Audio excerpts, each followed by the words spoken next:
Nauzubillah min zalik. Mudah-mudahan nanti didengar ini para koruptor. Terutama yang coba-coba mau main di makan gizi gratis. Apa? Apa itu? MBG. Saya bilang, sudah MBG kodon 10.000. Dari mana dapat itu 10.000, Pak? Ternyata, begini Prof. Saya kan begini. Saya ini kalau di Jakarta, selalu makan di rumah makan Pelangi. Rumah makan Pelangi Kebun Siri, karena di situ khas Makassar. Nah, di sampingnya rumah makan Pelangi itu, disitulah gedung Badan Gizi Nasional. Datang semua dari Sabang sampai Merauke, pengurus MBG ini kumpul di situ. Datanglah dia, ku dengar mereka curhat. Yang sampai ke masyarakat paling banyak Pak 6.500. Salah satu orang kaya di Madinah yaitu Abu Talha. Dan Abu Talha ini keistimewaannya banyak kebun kurmanya. Tapi salah satu kebun kurma yang paling disenangi beliau namanya Birha. Kebun kurmanya ini disenangi dan paling dicintai kebun kurma namanya Birha. Kebunnya kan setiap kebunnya dikasih nama. Jadi itulah menggugurkan yang mengatakan apa arti sebuah nama. Nabi dan para sahabat, Nabi tongkatnya ada namanya, ontanya ada namanya. Bahkan kita akhir sampai sekarang ini, Makkah itu Ka'bah itu pun ada pembungkus dan dikasih nama itu pembungkusnya. Kiswah namanya. Kalau kita kan selalu bilang apa arti sebuah nama. Sahabat Abu Talha kebunnya pun dia kasih nama. Birha namanya. Kenapa disenangi ini? Karena pas di depan masjidnya Nabi. Dan Nabi setiap selesai sholat pasti masuk ke kebun kurma itu untuk meminum airnya ini. Dan memetik buah kurma. Lalu turunlah Al-Quran surah Al-Imran ayat 92. Turun Al-Quran surat Ali Imran ayat 92. Makna ayat itu lantanarul birra dan seterusnya. Tidaklah sempurna iman di antara kalian sebelum engkau mempersembahkan apa yang paling engkau cintai. Jadi kalau bahasa kasar, bahasa gampangnya di Makassar, belum pak kau beriman kalau kau belum kasih orang yang kau paling suka. Sampailah ayat ini di telinganya Abu Talha. Lalu dia ambil kebunnya itu dan dia kira-kira kalau kita sekarang bawakan sertifikatnya Nabi. Tapi jangkit lagi bayangkan bilang ada sertifikat waktu itu. Ini supaya gampang kita paham. Ya Rasulullah, saya persembahkan ini kebunku yang paling saya cintai, fisabilillah. Lalu Nabi bilang, ini kan kebun kesayanganmu. Nabi bilang, cocok mi. Ada ayat ini 92. Lalu Nabi tersenyum dan berkata, bagikan kepada keluarga-keluargamu. Bagikan kepada sanak saudaramu yang miskin di antara mereka. Ayo, pelajaran pertama. Bersedekah itu diprioritaskan, diutamakan, dan ada tata aturannya. Kalau Bapak Ibu mau bersedekah, itu dianjurkan rumah dulu diperbaiki. Jangan sampai kita bersedekah, orang lain kita kasih, istri tak kodon di rumah, sengsara. Maka penting istri kasih memang dulu baju yang bagus, tempat tidur yang baik, anak-anak kita penuhi kebutuhannya, terutama istri. Karena kalau istri ngamuk Pak, kacau rimba persilatan.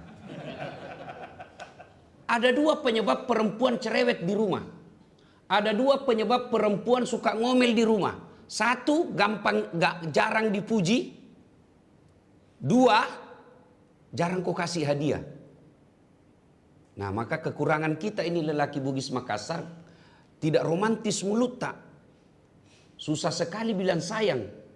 Dan saya sendiri begitu, gelek-gelek kurasa kalau kupanggil istriku bilang sayang. Iya kan? Nah, padahal dianjurkan memuji istri. Bahkan dalam hal memuji istri boleh bohong. Tambah cantik kok kulihat sayang. Dan itu istri tak biar ditahu dibohongi, nah senang ji. Yang kedua, kasih hadiah.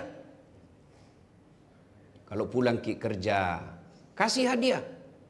Ibu-ibu, biar suami tidak pulang yang penting ada itu.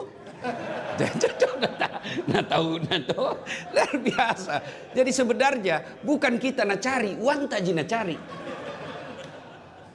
Yang jadi masalah Kita jarang memuji, jarang kasih hadiah, mau dia menjadi bidadari. Tidak mungkin. Maka kasih hadiah, puji dia. Prof, pernah suatu ketika saya pulang ceramah. Lama saya baru pulang. Saya kasih mamanya cek hadiah. Kalung dan gelang. Tebal, emas. Senang dia, terharu. Kayak berkaca-kaca matanya. Dia bilang, Ustaz, terima kasih banyak. 1 bulan kemudian, nah tahu palsu. Dia datang ke kamar, baru dia bilang, ke palsu paling kita kasih ke ini. Saya bilang, manalah saya bisa belikan kau sebesar begitu. Meskipun itu palsu, tapi cintaku murni 24 karat. Wah. Nah, tadi malam saya baca kitab, karena ada guru saya di sini, saya takut salah picca. Bapak kan jarang lihat saya ceramah pegang naskah tuh. Nah, ini ada guruku di sini jadi takut kan. Di situ dijelaskan ada 10 kelebihan sedekah. 10 kelebihan sedekah. Kata Nabi, 5 untuk di dunia, 5 untuk di akhirat. Apa gerangan? Yang pertama, membersihkan harta. Nah, pacini warang parange. Ya, coba lihat, Bapak Ibu. Tapi yang kita yakini, harta yang bisa dibersihkan dengan zakat sedekah adalah harta yang diperoleh secara halal. Apa itu? Termasuk yang subhat. Subhat.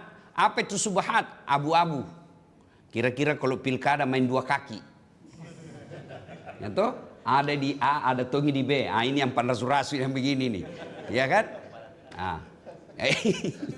Yang abu-abu itu kalau cari nafkah antara halal dengan haram. Subhat namanya. Kira-kira kalau polisi dibantu bikin SIM. Sudah dibantu, nah kasih ke orang sedekah. Ini subhat. Yang haram, sebelum dibikinkan SIM, nah kasih memang maki. Itu sogok namanya. Dan beda tipis gitu. Sudah dan sebelum. Kalau sebelumnya, natsami sogok. Sesudahnya, subhat. Sedekah. Antara sedekah dengan sogok. Samar-samar namanya. Nah ini yang boleh dibersihkan dengan zakat sedekah. Gaji. Ya. Ada misalnya jam mengajar. Dikurang-kurangi sedikit. Subhat. Tapi rumah bordir. Jual ballo. Jual khamar. Judi. Itu tidak bisa dibersihkan dengan harta, dengan sedekah. Ada orang korupsi. Misalnya korupsi 3 miliar. Nah sumbangi di masjid 10 juta. Dia bilang pembersih dosa. Oh bukan, tidak diterima itu jelas batil. Nah kalau dia tidak keluarkan yang subhat itu, harta yang bersih sekalipun, kalau tidak dikeluarkan zakat dan sedekahnya, maka dia akan bahasa Quran mengotori harta yang bersih. Nah carepai, contoh, ini air. Ini air. Anggaplah ini gajita yang halal. Nah, boleh diminum? Boleh. Karena halal, bersih.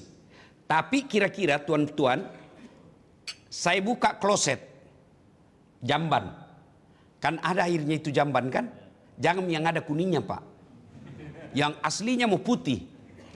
Celupkan jari-jari tangan tadi kloset itu. Lalu ambil 1 tetes. Masukkan ke dalam sini. 1 tetes saja.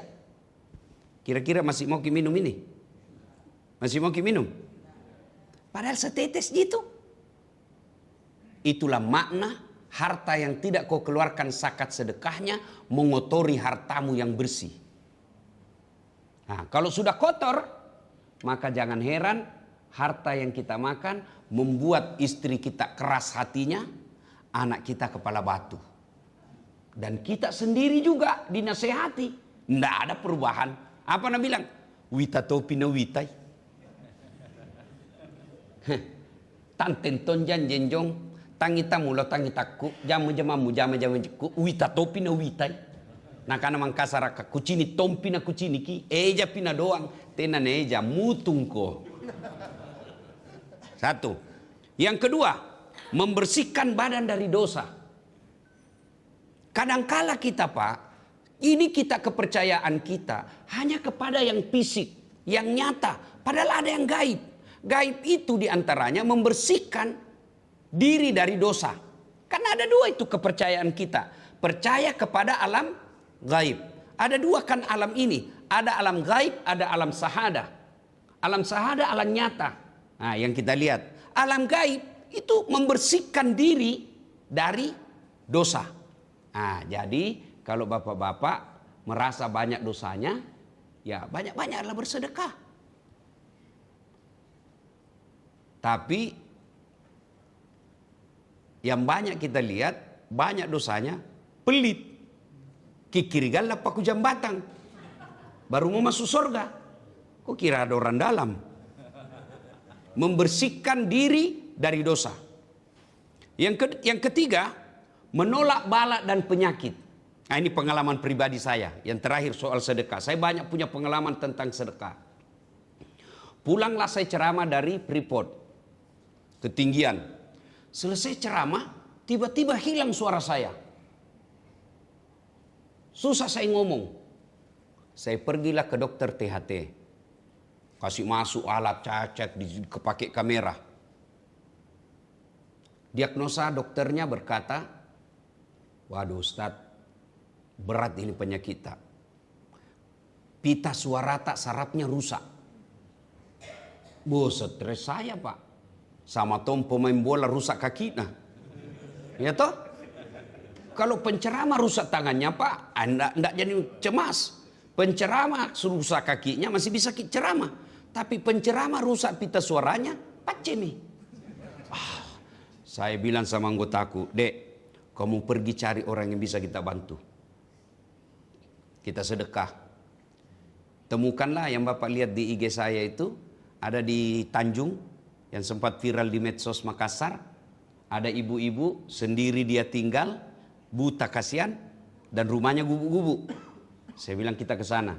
Bawalah saya ke sana, bawakan sembako. Kemudian saya niatkan untuk sembuh mata saya, pita suara saya, dan operasi, kasih dia operasi. Yang kedua, saya bilang cari lagi yang bisa kita bantu. Cari lagi, dapat di Tinumbu. Rumah yang tidak layak huni. Itu juga ada di IG saya sebar. Rumah layak huni, tidak layak huni. Kita bedah rumah, selesai rumahnya. Begitu saya pergi Singapura, jadi Bapak masih ingat kira-kira itu pernah saya sakit 6 bulan. Tidak ada itu kejadian yang tidak ada hikmahnya. Apa hikmahnya setelah saya sakit begitu? Ada orang kaya bilang sama saya, kau mau berobat kemana saja, gratis, saya yang tanggung A sampai Z. Nah itu hikmahnya. Tiap 3 bulan saya pergi cek. Gratis dibayarkan semua. Nah saya masuk, diperiksa sama dokter. Dokter Mon Elizabeth Singapura. Begitu dia periksa, kau asam lambung ini. Bagaimana ceritanya asam lambung dengan leher parau suara? Nah jauh itu lambung dengan leher. Nah bilang ya cocok nih kalau kau duduk. Tapi kalau kau tidur, lehermu sejajar dengan lambungmu. Itu asamnya lah itu merusak naik dan membuat peradangan di tenggorokanmu. Kalau pita suara, nah kasih lihat Kak Pak itu videonya, nah bilang kalau pita suara normal begini. Nah ini kamu begini Ji. Kalau rusak nih begini, tidak ketemui. Wah hebat nah dokter nah orang Pak. Banyak tonji hebat kita di Indonesia, banyak tonji itu. Nah langsung saya syukur. Dia kasih Kak obat. 2 hari sembuh Pak. Subhanallah. Dengan izin Allah. Maka Bapak Ibu, kalau ada kita di sini capek maki ke dokter, coba deh terapi sedekah. Yang jadi masalah, tidak mau ki ke dokter, tidak mau ki berdoa, tidak pelit ki juga, mau ki sembuh. Nah bilang orang Bugis, elo Andre teco. Itu ya. Yang keempat, membahagiakan orang muslim. Nah saya masuk tadi di sini Pak. Begitu saya injak karpet, saya bilang sama Pak Aru. Pak Aru bahkan bisik saya, dia bilang, sudah cocok ini citra dengan masjid seperti ini. Alhamdulillah. Dan saya yakin masjid cantik begini, kita enakan di dalam. Dan siapa yang bahagia? Orang muslim. Berarti orang yang bersedekah di sini, di masjid ini, membahagiakan orang yang datang berjamaah. Itulah kehebatan sedekah. Baru masjid. Belum lagi kita memberikan sedekah secara pribadi. Yang tadinya, Bapak kalau mau lihat hebatnya itu kekuatan sedekah, kasih orang Pak yang susah, dan begitu dia senyum Pak, hebatnya lebih bahagia orang yang bersedekah daripada orang yang menerima. Itulah kekuatan sedekah, membahagiakan orang muslim. Dan tidakkah Nabi mengatakan, siapa yang membahagiakan umatku, maka aku akan bersama dia di akhirat kelak. Nah, yang kelima, berkah harta, luas rezekinya. Berkah hartanya, luas rezekinya. Biar banyak kalau tidak berkah, tidak ada gunanya. Dan Bapak tahu ciri-ciri harta yang berkah. Biasa orang bilang, dek nasugi ya roh. Tapi ya kau sumbangan, kasih senang. Tidak kaya itu orang, tapi kalau ada sumbangan pasti ada di situ. Ada bangun masjid, ada saya sebut namanya, mana mau semenjis dua sa. Itu yang kaya. Banyak, tapi tidak pernah didengar namanya. Dan itu enaknya orang miskin Pak. Enaknya itu jadi orang miskin. Lebih berpeluang masuk surga daripada orang kaya. Kenapa? Kalau kita orang miskin Pak, tidak banyak pertanyaan nanti di akhirat. Kan itu kata Nabi, tidak bergerak kaki seseorang dari padang mahsyar sebelum ditanya 4 perkara. Dan soal harta Pak, dari 4 ini ada 2 pertanyaannya. Hartamu kamu dapat dari mana, kau belanjakan untuk apa? Itu toh, 2 memang ditanyakan, dari mana, untuk apa? Nah kalau kita orang miskin, mobil, sumbangan. Selesai ini? Itu kalau ada. Kalau tidak ada, mobil, Grab. Selesai. Rumah, kontrak-kontrak. Gaji, 4 juta. Jopain gali lubang, tutup lubang. Selesai urusan Pak. Tapi kalau orang kaya, ditanya memang, itu anakmu pakai behel dari mana? Kalau dilihat gajimu sebagai kepala dinas, tidak bisa kau beli itu. Dari mana? Anu apa? Itu Rolexmu dari mana kau dapat itu? Ditanya semua, pentil mobil ditanya semua Pak. Meskipun masuk surga, tapi kan lama proses pertanyaannya Pak. Masuknya ke surga, sama tong kalau nak panggil ke KPK Pak. Diperiksa dari pagi sampai 10 malam, kan babak belur. Iya. Dan ternyata, tadi malam lagi saya baca kitab. Kalau pernah kita dengar istilah, masuk surga tanpa hisab, di akhirat juga nanti ternyata ada 6 golongan masuk neraka tanpa hisab. Saya baca ini baik-baik ini, saya bapak-bapak masuk neraka tanpa hisab. 6 golongan. Satu diantaranya manusia yang zalim dengan kepemimpinannya. Nyok kepala daerah, bupati, gubernur, presiden. Itu semua itu kalau dia memimpin dengan kezaliman, maka dia akan masuk surga, masuk neraka tanpa hisab. Waktu itu sahabat bertanya, apa dia sholat? Dia sholat. Apa dia puasa? Dia puasa. Apa dia zakat? Dia zakat. Apa dia haji? Ya, dia haji. Tapi kenapa masuk neraka tanpa hisab? Dia bilang Nabi, karena biar dihitungi, tidak cukup juga menutupi kebusukannya.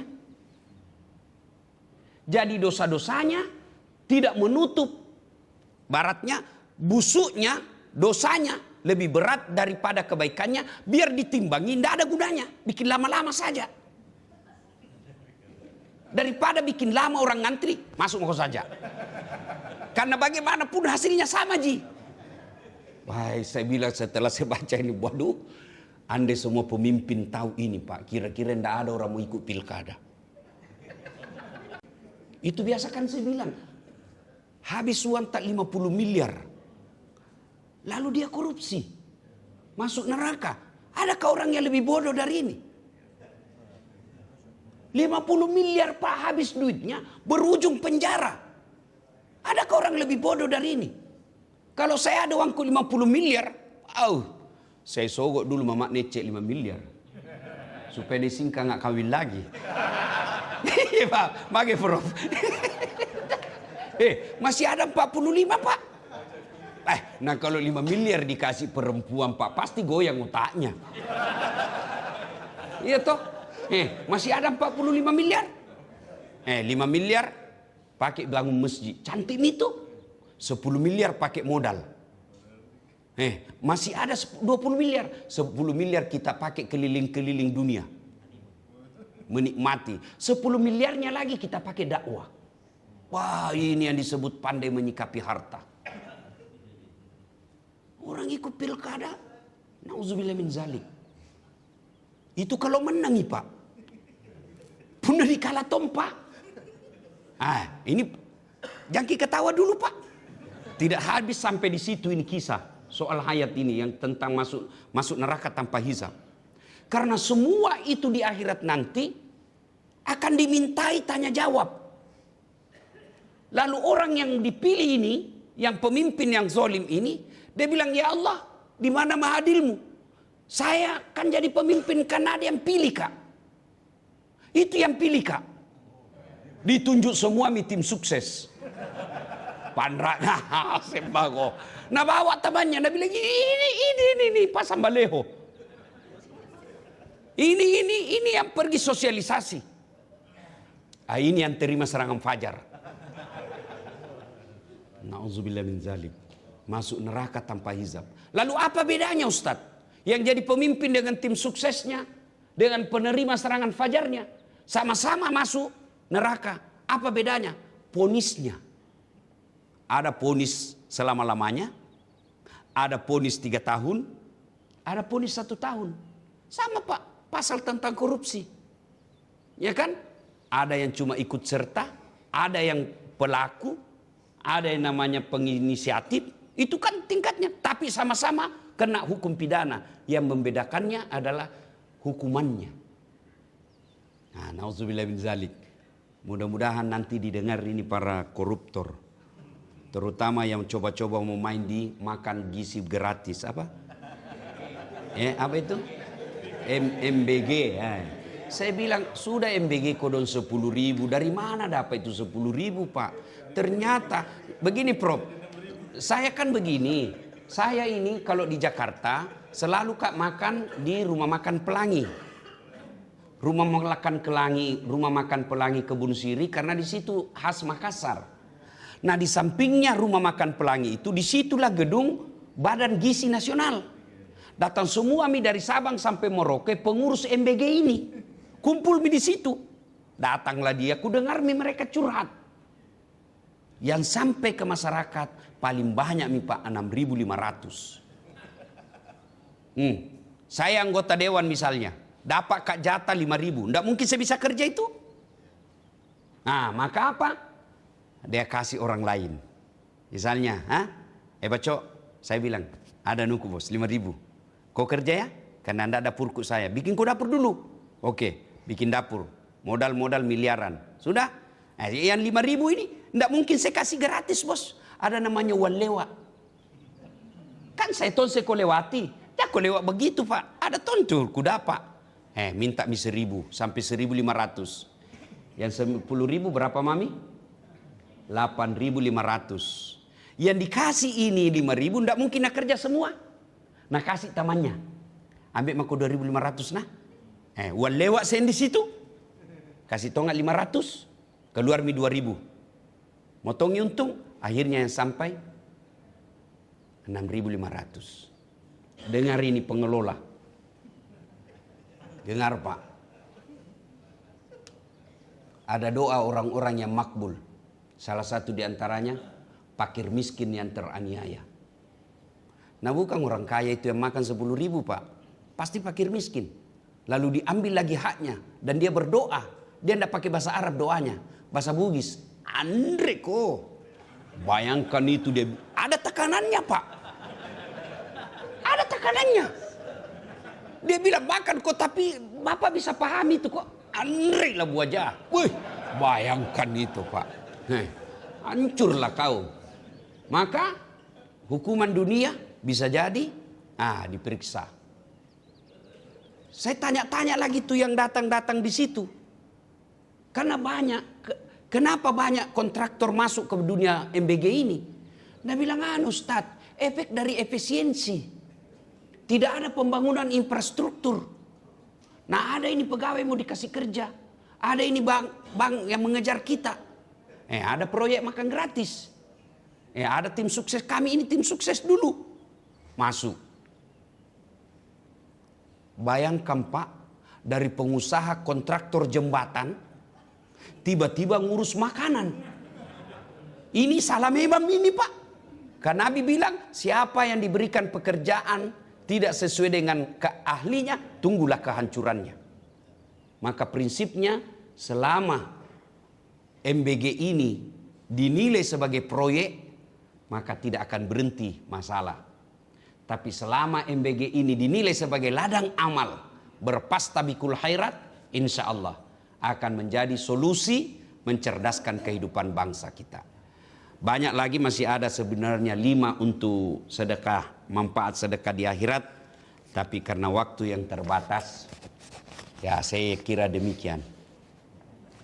Ada yang bilang begini, kau Ustaz cerita-cerita sedekah. Nah, sedekah itu Pak macam-macam. Orang kaya sedekahnya dengan harta. Dosen seperti Prof. Hamdan sedekahnya adalah ilmu. Ustadz sedekahnya adalah ilmu. Ya, jangkit lagi bilang, ini kan zamannya ini yang nyata sumbangannya. Jangan juga begitu, nyata juga itu sumbangan ilmu.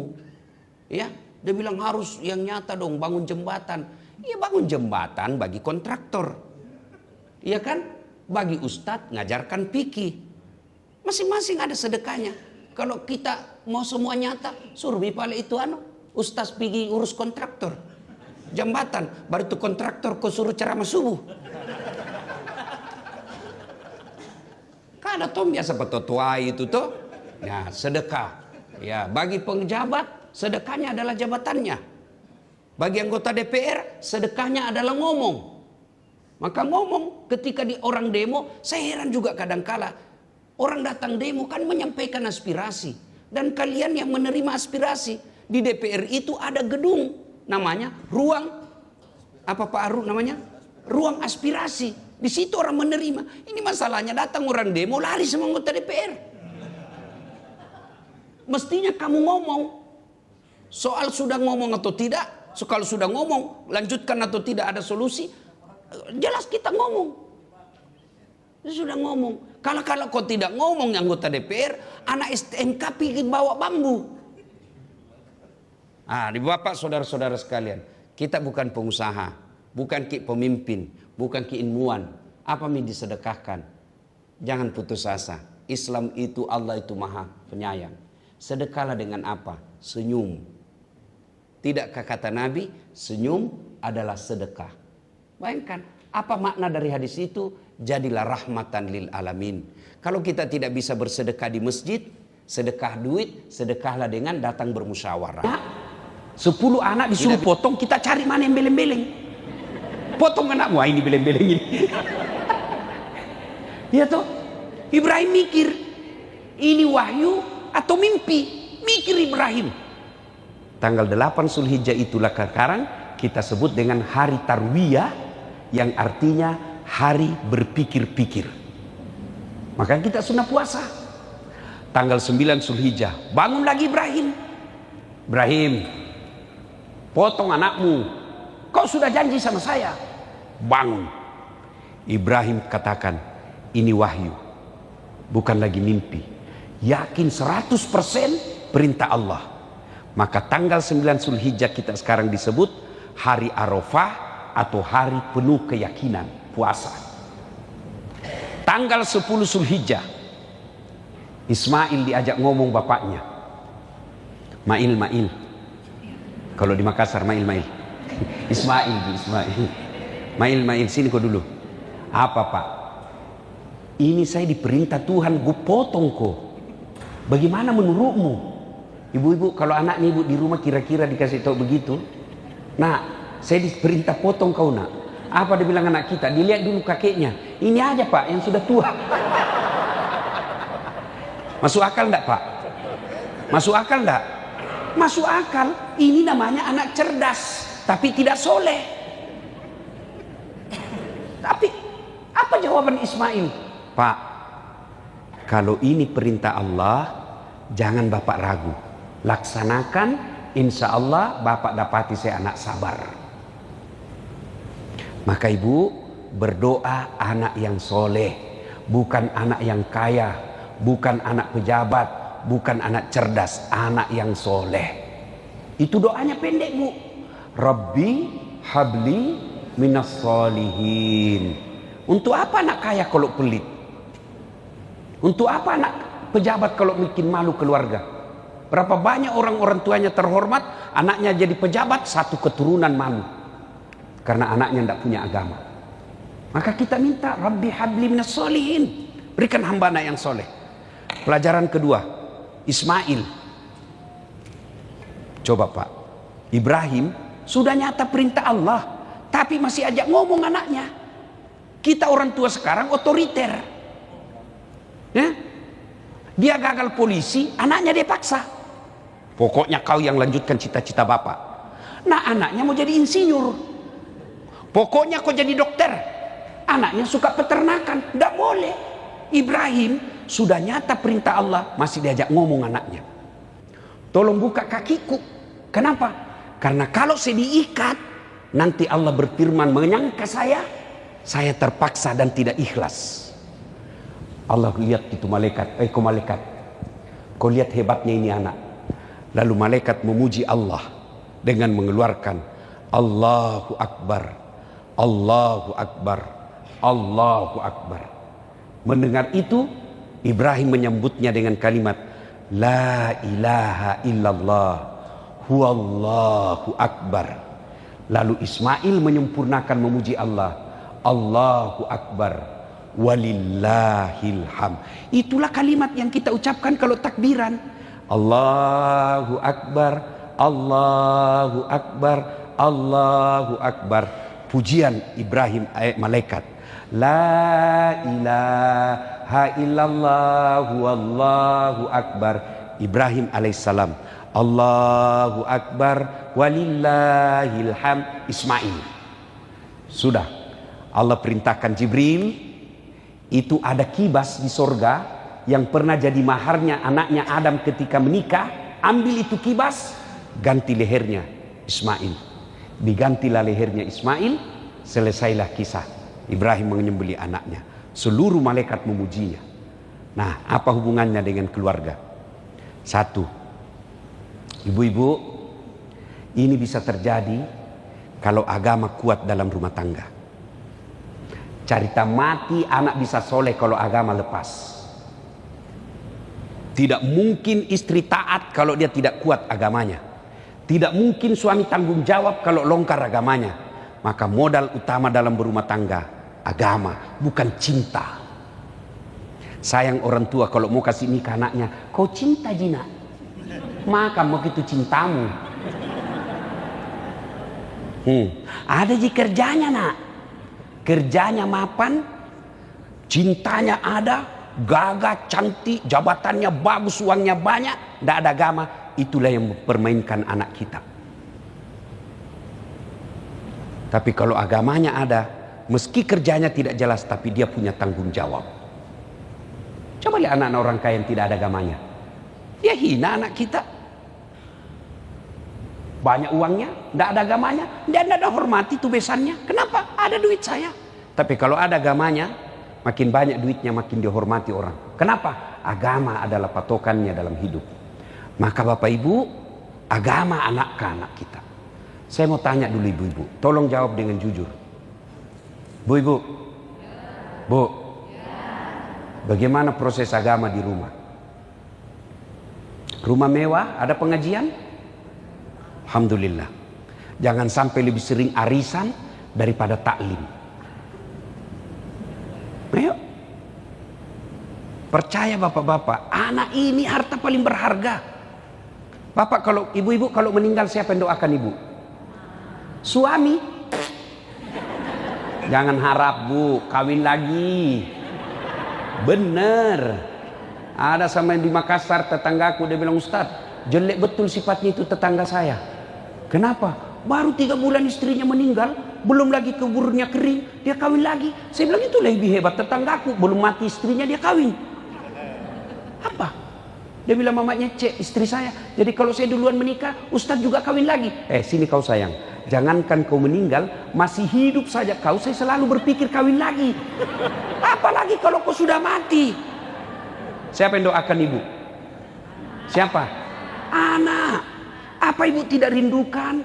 Begitu kita meninggal, anak kita setiap sujud 5 waktunya, dia doa untuk orang tuanya. Saya bukan mau takabur, Bu. Saya bukan mau takabur. Ini hanya motivasi buat bapak-bapak. Ini rata-rata orang kaya ini di dalam ini. Bohong ibu kalau tidak kaya. Kenapa kau tahu Ustaz? Casingnya ibu-ibu ini beda kan? Saya bisa lihat orang kaya dari casing. Oh ini orang kaya semua ini. Beda Pak. Masya Allah. Saya tidak kaya Bu.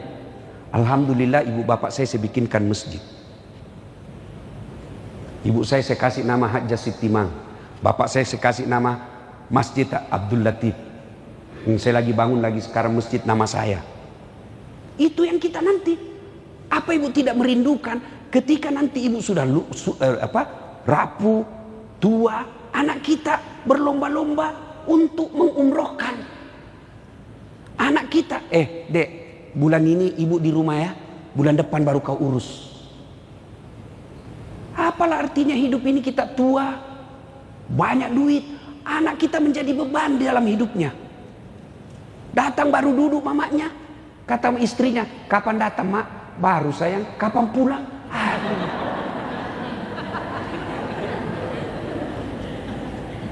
Aduh, cuma sayang.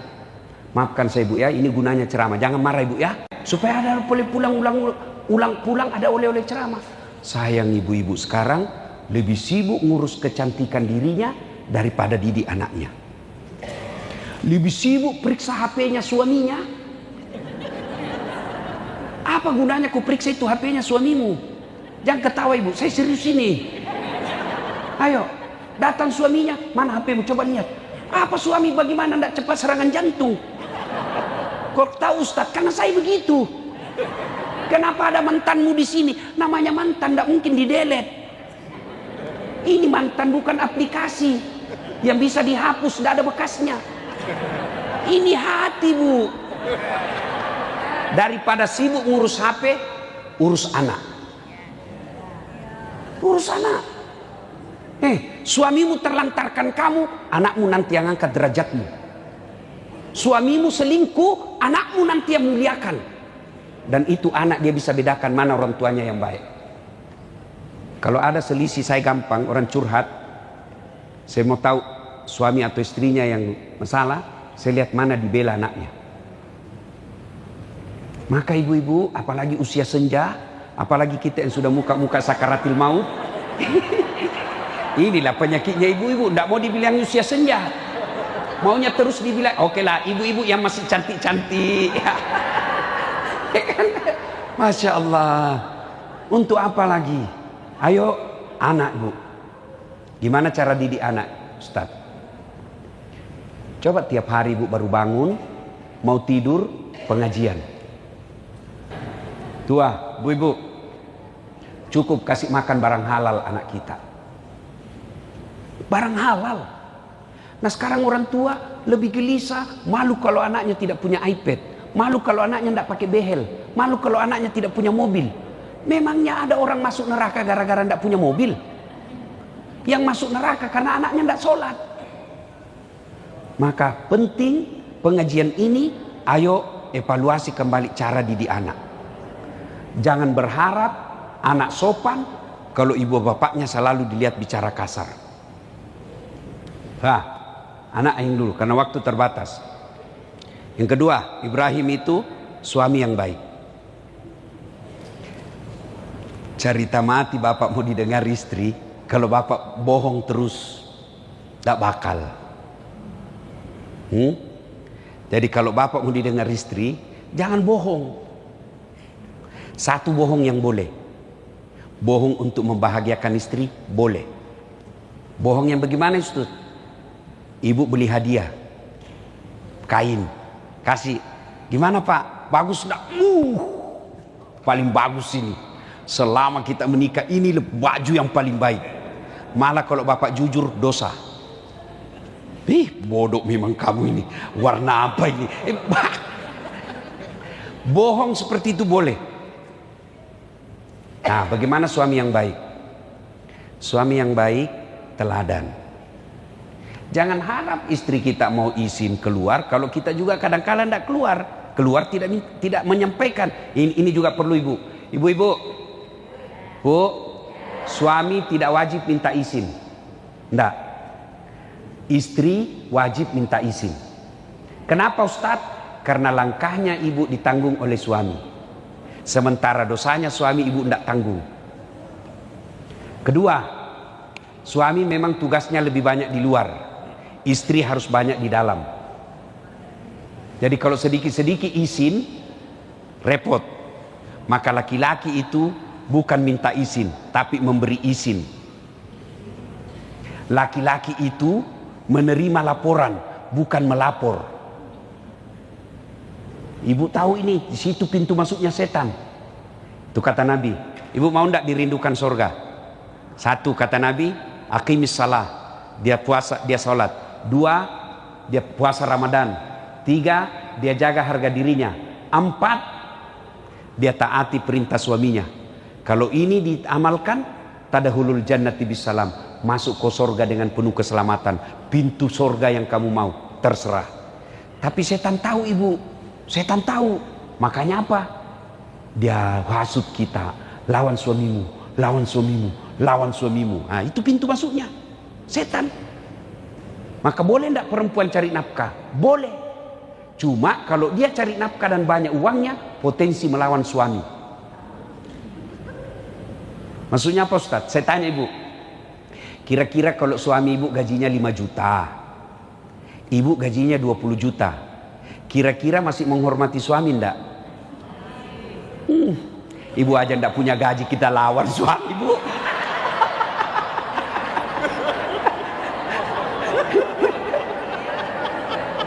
Nah, disinilah masuknya setan. Bu, kalau sholat, setan sholat. Tapi kapan ibu lawan suami, maka ridha Allah lepas. Ridanya Allah, ada ridanya suami. Nah, maka setan hasut kita. Curiga kok, curiga. Ketemu tadi cewek. Kalau ibu mau enak, sangka baik. Orang kalau sangka buruk dalam rumah tangga, percaya tidak akan pernah dia bahagia. Coba kalau sangka baik ibu.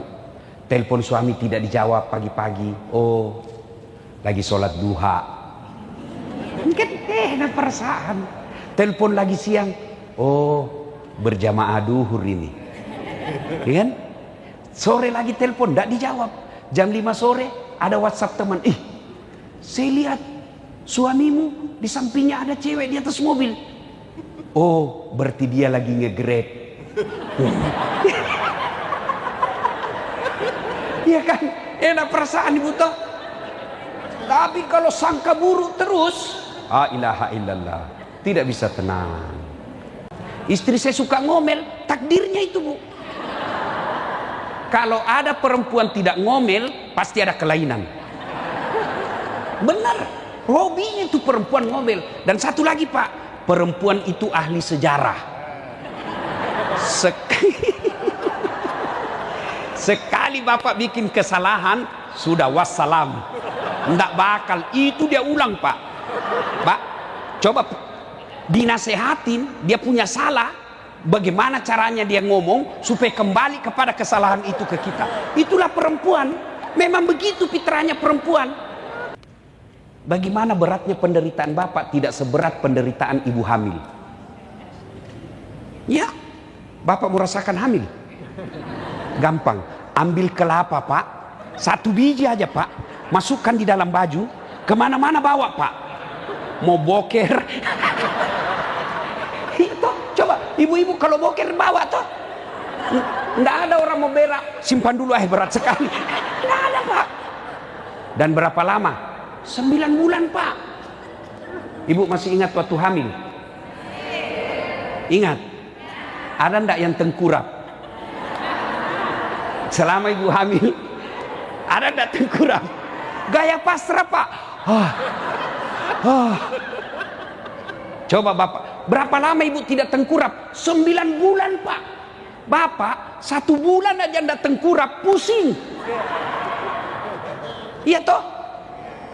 Coba melahirkan, masih ingat waktu melahirkan? Masih? Ada ndak ibu-ibu melahirkan senyum? Ada? Mentang-mentang ibu Tendri orang kaya melahirkan senyum, kau nak keluar, kau nak tidak, dia pas menderita enggak bu? Menderita bu? Sakit bu? Tapi heran kok diulang-ulang. Enggak ada orang melahirkan kalau kurang ajar, enggak. Sudah itu menyusui. Masih ingat waktu menyusui bu? Apalagi waktu tumbuh giginya. Aduh. Ada ndak dia? Kok gigi saya? Ndak, dibujuk. Aduh pak. Bapaknya senyum pak. Pagi anaknya, malam. Maka pak, kalau istri ngomel, bayangkan saja itu 3 perihnya penderitaan perempuan. Coba, lihat toh.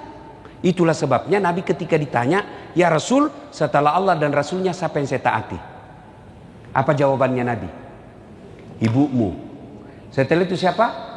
Ibumu. Setelah itu siapa? Ibumu. Setelah itu siapa? Bapakmu. Ibu, bapak. Berarti 3 ibu, 1 bapak. Ya toh? Salah paham lagi nih ibu-ibu nih. Itu sensitif sekali kalau kita bicara begini. Coba ulang. Ibu, bapak. Berarti 1 bapak, 3 ibu. Saya tidak bilang 3 istri, 3 ibu. Apa maknanya? Itulah 3 penderitaan ibu. Sehebat apapun laki-laki, dia tidak pernah bisa memikulnya. Maka kalau ibu ngomel, bayangkan bagaimana susahnya ketika dia hamil. Mau ndak berhenti istrimu ngomel? Ini rahasianya. 1, puji dia. 2, kasih hadiah. Bapak mau tahu perempuan? Sambil kau puji, pegang pundaknya. Pasti dia senang. Wah, makin cantik kau dek. Meskipun dia tahu kita bohong, dia tetap senang. Iya tuh bu? Iya. Wah, kau tambah cantik saya lihat. Padahal dia tahu bohong ini suamiku, tapi dia tetap senang juga. Maka itu perempuan, kesalahan kita malas memuji. Kalau tetangga, wah puji. Ya bu, aduh ibu awet muda kelihatan. Itu didengar istrimu, hancur. Yang kedua, kasih hadiah. Bapak habis dinas, urus usaha, 4 hari baru pulang, bawakan hadiah. Mau itu kembang, coklat, baju, paling senang emas. Ya, kasih emas. Ternyata beberapa hari kemudian dia tahu palsu. Kau bilanglah, kau tahulah sayang, saya mau kasih kau yang emas yang asli, tapi kan lagi seret ekonomi. Meskipun itu palsu, tapi percaya, cintaku 24 karat dalam hati. Mulai dia senyum itu. Iya, istri saya kasih gitu. Palsu Ustaz. Iya, tetap cintaku asli. Dia senang. Kalau dia marah, saya peluk. Marah dia, saya peluk. Bila kamu di sisiku, mulai senyum lagi tuh. Masih marah, ku peluk tambah ku kenceng, baru ku bilang insaflah wahai. Berhenti dia marah pak. Jadi perempuan kalau marah, bapak jangan marah dan jangan bawa perasaan. Dan itu perempuan kalau sudah di depan kita pak, tidak berlaku pangkat jabatan dan sekolah, hilang semua itu. Dia bilang mamanya, cek di rumah istriku bu, kamu boleh siga panggung di luar, kau boleh siga mimbar di luar, tapi kalau di rumah kau Hello Kitty. Saya pasrah. Apa daripada kacau rimba persilatan pak. Lebih kita mengalah. Kalau perempuan ngomel, puji, kasih hadiah. Bapak anda percaya? Saya tanya, ibu-ibu, biar suami tidak pulang yang penting ada coba dengar, uang dia cari pak. Maka kesalahan kita jarang memuji, tidak mau kasih hadiah, pasti ngamuk. Ibu bapak saudara-saudara sekalian, pesan ketiga, bersedekahlah. Sedekah. Ibu-ibu yang kaya-kaya ini, yang punya emas-emas berlian, kalau ibu meninggal nanti siapa yang pakai bu? Istri kedua ibu. Begitu ibu meninggal, suami dia cabut dulu cincin. Ini cincin kawin kita sayang. Nggak mau keluar, dia kasih sabun. Sudah itu dia cabut lagi kita punya gelang. Ini waktu ulang tahun pernikahan kita waktu umrah sama Dubai. Cabut. Sudah itu dia cabut lagi kita punya kalung. Ini waktu dulu kita jalan-jalan ke Singapura. Terakhir gigi palsunya ibu dia cabut juga. Sudah dia simpan sambil penuh derai air mata, dia simpan di lacinya. 4 bulan kemudian reuni teman SMA. Ketemu cinta lamanya yang sudah janda. Aduh, hancur. Emas yang disimpan baik-baik diambil kembali. Dia senyum bawakan mantannya, "Dek, ini kau pakai saja ya. Sudah mati yang punya." Bu, daripada dipakai istri kedua, mending bawa untuk kuburnya ibu. Dan orang kaya hebatnya, biar dia pakai palsu, orang bilang asli. Ya, Ibu Nur misalnya. Iya, biar palsu, orang bilang enggak mungkin, pasti asli. Maka saya sarankan lebih baik ibu pakai yang palsu. Yang asli bawa ke panti asuhan. Yang asli bawa ke masjid di kampung. Yang asli bawa ke penghafal Quran. Bapak-bapak yang miskin, ibu-ibu yang miskin, ndak usah pakai yang asli. Karena biar asli orang juga ndak percaya. Maka yang asli ibu jual, bawa ke pesantren. Ini disebut pandai menyikapi harta. Percaya bu, kalau sudah masuk kubur putus, kecuali tinggal anak yang soleh dan amal sedekah. Dan demi Allah tidak ada orang bangkrut gara-gara sedekah. Ustadz, saya dengar ceramahnya Ustadz tadi, rasanya anak saya sudah tidak bisa saya harapkan Ustadz. Tidak tahu ngaji, lancar bahasa Inggris, tapi saya tidak pernah dapati dia mengaji. Lancar bahasa Korea Ustadz, duitnya banyak, tapi tidak pernah saya dapati berjamaah. Jangan putus asa. Anak pesantren ibu urus. Ustadz, saya sampai sekarang belum punya anak. Wala ta'asu min rauhillah. Jangan putus asa. Ibu datang ke pesantren, tanya gurunya, ada penghafal Quran? Ada. Berapa biaya hidupnya 1 bulan? Bu, 700.000 satu orang. Saya tanggung 7 orang ya, 2.500.000 berapa? 20. Nah, saya tidak terlalu kuat kalau urusan uang bu. Ibu-ibu lebih apa? Nah, misalnya 1 anak 700 Ustaz, 3 anak saya tanggung Ustaz, 2.100.000 kirim tiap bulan. Itulah yang menjadi anaknya ibu. Selama dia belajar agama sama anak kandungnya ibu, meskipun tidak dilahirkan. Begitu juga bapak-bapak. Bapak tidak usah jadi ustadz, berat. Gimana caranya? Urus ustadz. Ustadz datang, Ustadz pakai kendaraan siapa? Ada kendaraan saya pakai Ustadz. Bapak dapat pahala dari Ustadz, seperti pahalanya Ustadz tanpa mengurangi pahalanya Pak Ustadz. Ibu-ibu punya rumah mewah, supaya malaikat ikut datang. Ayo panggil anak-anak yatim tiap malam Jumat makan di rumah. Jangan makannya seadanya, kasih makanan yang hebat. Dan hebatnya itu Ustadz anak yatim, kalau masuk orang mewah Pak, dia terpesona seolah dalam surga. Wah. Tapi kalau ibu undang orang kaya, dia cari yang jelek itu. Gordennya ndak serasi. Itu kalau orang kaya. Ya toh ibu. Padahal banyak yang bagus, yang jelek dicari. Mana yang dulu? Maka lebih baik ibu panggil anak-anak yatim. Ibu-ibu, saya serius ibu. Mulai Jumat depan jadikan kebiasaan. Malam Jumat ini 5 orang saya kasih makan di rumah. Ya Allah, tolak bala. Mudah-mudahan anakku terhindar dari narkoba. Mudah-mudahan suamiku terhindar dari niat jahat. Itu jauh lebih efektif daripada periksa handphone. 1 handphone dia kasih ke suamimu, masih ada 2 di mobilnya. Kenapa begitu? Saya pelakunya.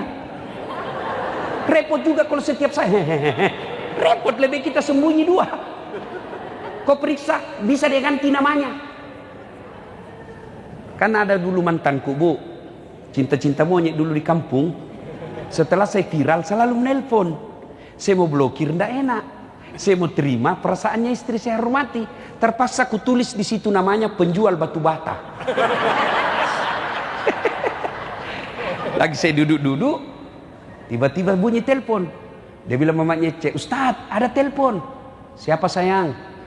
Penjual batu bata. Bapak harus tenang, jangan panik. Tagihan itu sayang, tagihan, jangan kau angkat. Perempuan kan paling takut tagihan. Dia ndak angkat, selamatlah saya. Beberapa hari kemudian, saya pulang ceramah. Sayang, tolong bikinkan teh. Saya lagi ajar ngaji, Cek. Ada di situ gula. Pergilah saya, di mana? Ada tulisannya di situ. Toplesnya ada di situ, tulisan gula. Sudah, saya minum, garam, asin. Saya lihat gula pembungkusnya isinya garam. Saya pergi bawa, kenapa kau tulis ini gula baru isinya garam? Apa dia bilang? HP-mu juga lain kau tulis lain isinya. Ya Bu, daripada begitu pasti ada jawaban salah-salahnya. Lebih tolak bala dengan sedekah. Kata Nabi, siapa yang mau dipanjangkan umurnya, dimurahkan rezekinya, dan tertolak dari bencana, maka hendaklah dia bersedekah. Sedekah, Ibu.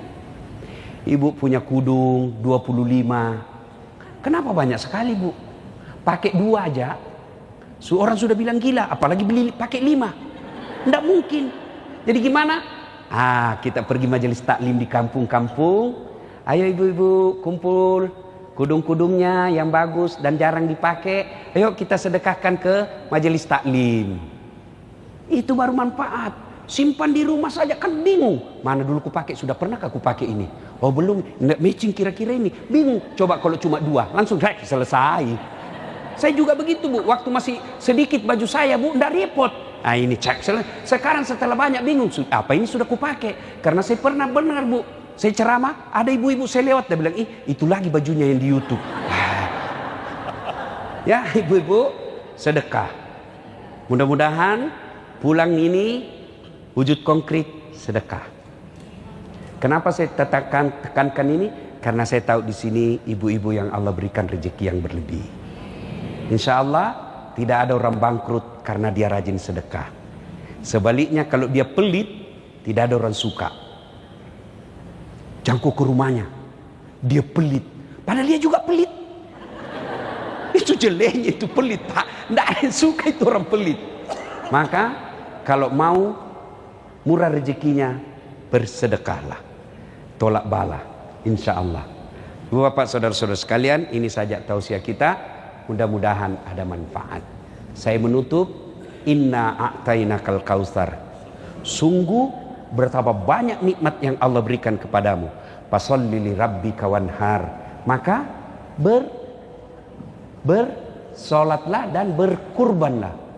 Fasholli li rabbika wanhar. Inna dzaniaka wal abtar. Kalau kau tidak mau bersedekah, kamu lalaikan solatmu. Padahal saya kasih kau banyak nikmat, rumahmu bagus, mobilmu mewah, perhiasanmu baik, tapi kau tidak mau bersyukur, kau lepas dari rahmatku. Ibaratnya layang-layang lepas. Kalau sudah lepas layang-layang, sudah bisa kesetrum, tidak jelas arahnya. Itulah yang makna harta banyak tapi tidak ada ketenteraman.